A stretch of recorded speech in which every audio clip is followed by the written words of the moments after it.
Pourquoi tu ne parviens pas à sortir de cette relation toxique? Tu as essayé des dizaines de fois, mais à chaque fois que tu te retrouves devant cette personne et que tu veux lui avouer ce que tu ressens ou que tu veux mettre un terme à cette relation, tu perds tes mots. Tu dis le contraire de ce que tu penses. Et puis à la fin, tu te retrouves à faire un compromis et tu es toujours avec cette personne. Si c'est ton cas, cette vidéo est pour toi.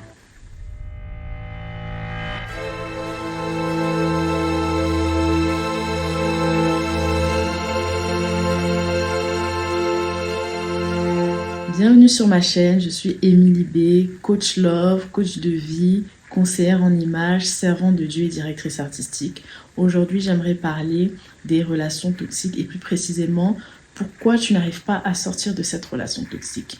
Tu sais que cette relation n'est pas faite pour toi, tu sais que cette relation n'est pas bonne pour toi, cette relation te rend malheureux, cette relation te rend amère, tu es pleine de rancune, tu vis blessure sur blessure, tromperie, humiliation, mensonge, méchanceté, abus, toutes sortes de choses négatives, mais tu ne parviens pas à sortir de cette relation. Tu es comme prisonnière de cette relation. À chaque fois que tu essaies de sortir de cette relation, quelque part, tu paniques, tu angoisses et tu finis par retourner dans cette relation. En réalité, ce qui se passe, c'est que tu es dans une zone de confort. Oui, j'ai bien dit zone de confort. La zone de confort, c'est comme lorsque tu t'assois sur ta jambe. C'est comme lorsque tu poses tes fesses sur ta jambe et que tu t'assois au sol. Ce qui se passe, c'est que la circulation de ton sang est coupée. Mais tu ne t'en rends pas compte tout de suite. C'est quand tu cherches à te lever que tu te rends compte que ta jambe commence à fourmiller, que ta jambe est engourdie et que tu n'arrives plus à la sentir, tu n'arrives plus à la bouger. C'est un peu ça la zone de confort. C'est qu'en fait, tu t'es accommodé à une position qui n'était pas du tout confortable. Mais avec le temps, tu ne sens plus ta jambe. Avec le temps, tu ne sens plus cette position-là. Tu restes dans le confort de cette zone parce que tu as peur d'aller vers l'inconnu, tu as peur d'aller explorer de nouveaux horizons ou encore tu as peur de faire ce qui est réellement bon pour toi. Tu préfères rester cantonné dans un environnement que tu connais même s'il n'est pas bon pour toi. Tu as peur de l'inconnu. Et c'est à ce niveau-là qu'il faut traiter la chose. Pourquoi est-ce que tu as peur de l'inconnu? En réalité, c'est ton identité qui te fait peur. Tu as peur d'affronter ton identité. Tu as peur d'affronter qui tu es, tu as peur d'affronter ta véritable personnalité, tu as peur d'affronter ta vocation et c'est tout à fait normal.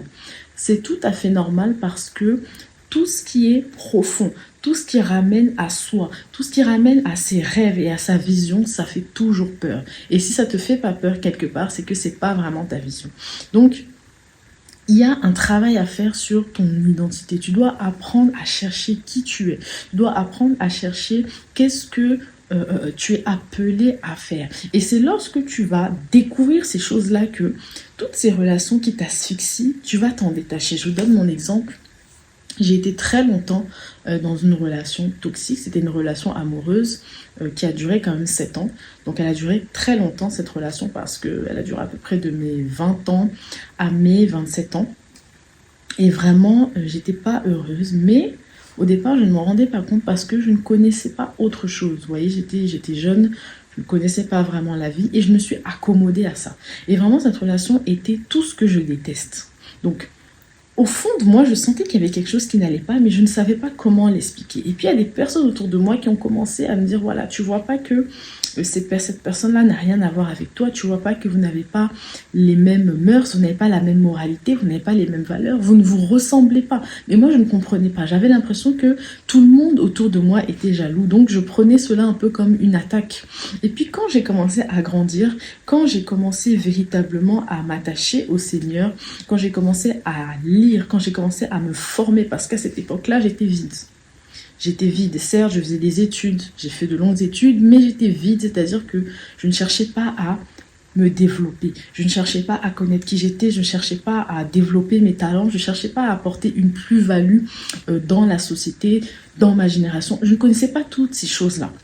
Donc j'étais vide. Et tant que j'étais vide, je m'accrochais à cette personne qui me donnait un semblant d'amour. En réalité, ce n'était pas de l'amour, mais je ne connaissais pas autre chose et je ne savais pas sur quoi m'appuyer. Donc, quand j'ai commencé à me découvrir, quand j'ai commencé à savoir qui j'étais, quand j'ai commencé à comprendre quels étaient mes talents, quelle était ma mission, instinctivement, j'ai commencé à me détacher de cette personne. J'ai commencé à me former, j'ai commencé à lire, j'ai commencé à suivre des enseignements sur la parole de Dieu. J'ai commencé à développer mon esprit, j'ai commencé à développer mon âme, j'ai commencé même à changer mon environnement. Ce qui s'est passé à un moment donné, c'est que je me suis détachée de cette personne. Donc, c'est vrai que le détachement a été difficile, mais j'ai réussi à prendre cette décision parce que je me suis rendu compte qu'il y avait plus que ça. J'avais enfin de l'espoir sur la vie. Je savais qu'en fait, je pouvais faire de grandes choses. Je me suis rendu compte que j'étais appelée à de grandes choses et je me suis accrochée à ça. Et lorsque je me suis accrochée à ça, j'ai lâché prise la relation. Donc, le système, c'est que, le bon système, c'est que tu prends conscience de ton identité, tu prends conscience de qui tu es, tu te développes de l'intérieur et à un moment donné, tu vas lâcher tout seul. C'est-à-dire que ça va être comme une révélation. Tu vas te dire, mais en fait, avec tout ce que j'ai en moi, avec ce que je vaux, pourquoi est-ce que je m'accroche à cette personne? En fait, tu vas sortir c'est comme si tu sors de ton corps et que tu te rends compte de l'environnement dans lequel tu es. Tu te rends compte, tu vois tout ce qui était caché. Quelque part, tu as une vision à 360 degrés et tu te dis, mais qu'est-ce que je faisais avec cette personne depuis tout ce temps-là? C'est valable pour les amitiés, c'est valable pour les relations amoureuses. Tu as besoin de savoir qui tu es. Dis-moi en commentaire si tu as besoin de savoir qui tu es. Dis-moi en commentaire si tu as besoin de connaître ton identité. Alors si tu te reconnais dans cette vidéo et que tu souhaites aller plus loin dans ce travail, si tu souhaites aller plus loin dans ta transformation et que tu as besoin d'un suivi, d'un accompagnement, clique sur mon site internet qui est dans la barre de description et inscris-toi à mon coaching. C'est un suivi, c'est un accompagnement sur 3 à 4 sessions qui te permettra de guérir de tes blessures émotionnelles suite à des relations abusives, suite à des relations toxiques, aussi suite à des relations qui t'ont mis sous emprise quelque part. Tu as besoin d'être accompagné, c'est tout à fait normal. Donc clique sur mon site internet et inscris-toi. Et je me ferai un plaisir de travailler avec toi afin que ta vie soit changée, afin que ta vie soit transformée.